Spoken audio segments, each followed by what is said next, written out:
good afternoon is Marilyn Andrea Rosero Alban of Health Administration. 5 semester.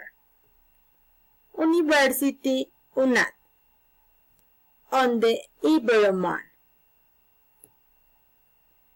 The negative effects of technology in a increasingly accelerated decline in the quality and its ability to sustain life. A long time industrial and technological satisfied without playing on the possible damage on the environment. Is no less damage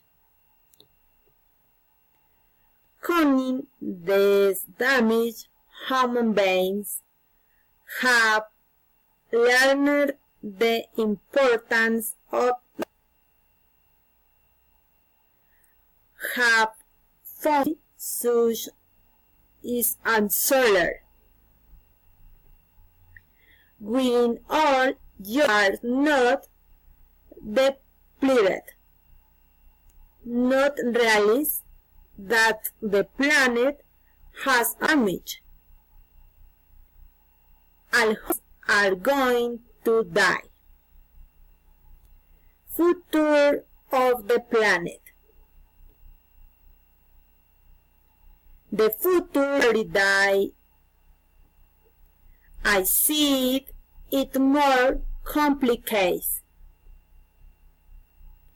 because there are many who do not understand what is happening with the planet and they only think of their feed and eat each they have more months are the big factors on the big cities with vehicular who to mitigate environment damage. The environment damage can be reduced with actions to prevent, control, mitigate, restore, and compensate negative environment impacts that must accompany the development project. Thank you very much.